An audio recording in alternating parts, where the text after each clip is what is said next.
This is a huge ant colony that I found under a bag of fertilizer. Not fertilizer, but what is it called? This stuff. And I just poured a bunch of boiling water on it and killed a lot of them. There's probably like, I don't know, 6,000 eggs. That's a ballpark guess, I'm guessing. And they killed my big watermelon plant. It's dead and gone. It's right here. So I was thinking of leaving the ants in my garden so they can eat other insects, but they're doing damage to my crops, so I'm having to kill the ones that are too close to my crop.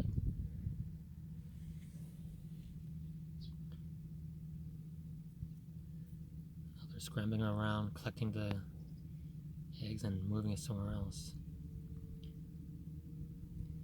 Looks like they're going into where my crops are.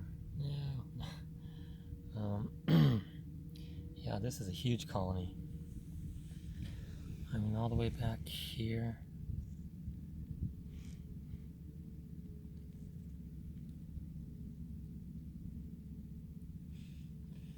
Oh, there's holes everywhere.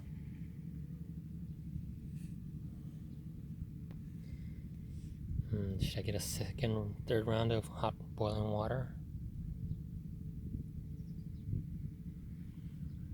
Alright. That's it for today's update. Maybe? I already ate a couple of cucumbers off of this plant right here.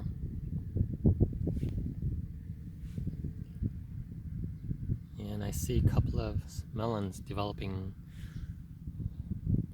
over there. And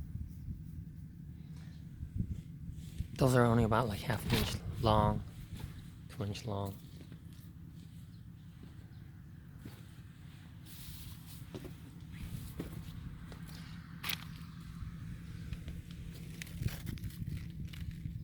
Right there, can you see it? There.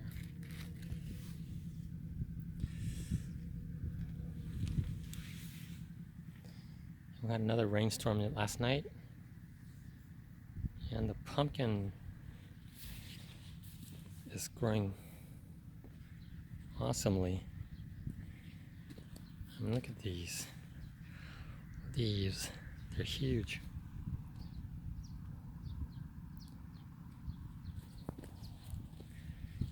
And the Swiss char, I said it was bitter as heck last time, but if you cook it, the bitterness goes away. So I've been cooking it, putting it in my soups and stews. Tastes pretty good. It grows really, really well, so even with just a few plants, like I think there's 6 here, I eat it as much as I want and still growing. So that's great. Hopefully I can harvest the potatoes soon, maybe in a couple of weeks. We'll see. I said the ant thing was it for the updates, but I'm doing more. Here's the peaches. They're changing color a little bit already. Uh-oh, ant. Gotta get rid of that before it does damage. Oh man, a lot of ants. What the hell?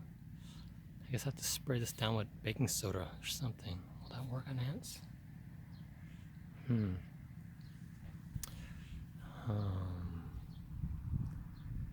Yeah, I gotta think of something to do about these ants. Alright, I guess now that's it for the update.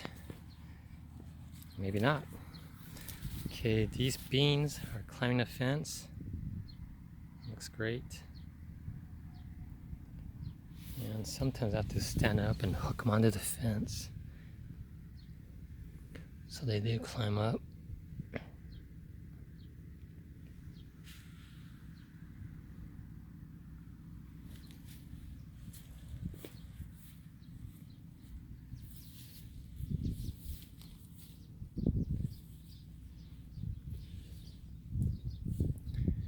And the dates are maturing.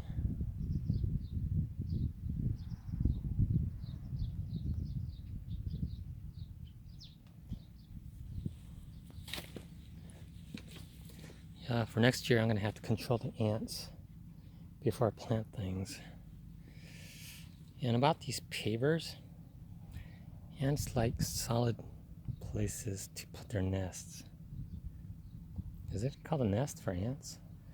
So they build their homes under pavers a lot because they give protection.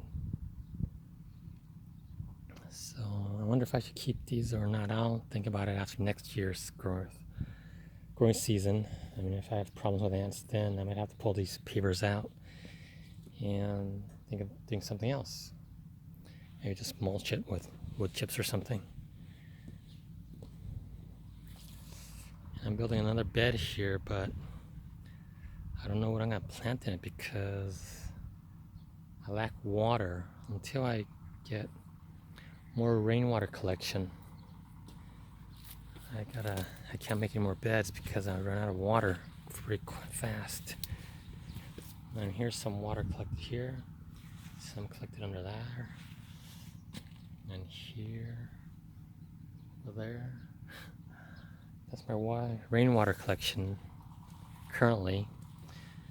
But I'm gonna go buy a big tank, 1,000-liter tank. That's like 250 gallons. And I might get 2 of those and raise it up like 10 feet to get some head pressure so I can do an automatic sprinkler system on it. Okay, I think that is it for this update. Oh, one more thing. The dates.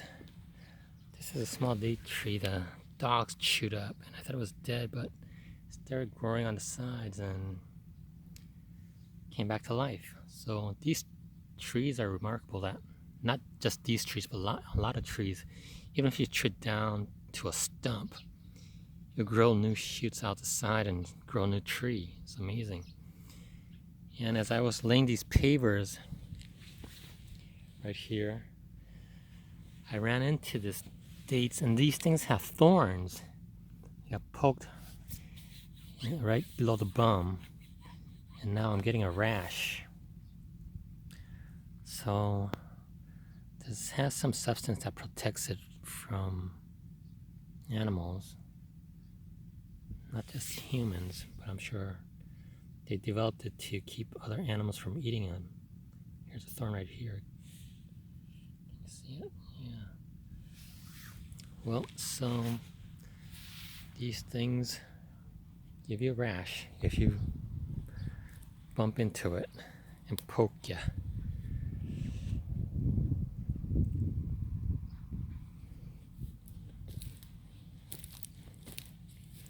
And here is my compost bin, and this is where I compost the dog poo and the weeds. I grow weeds on purpose so I can cover up the dog poo after I dump it in here to keep the smell down.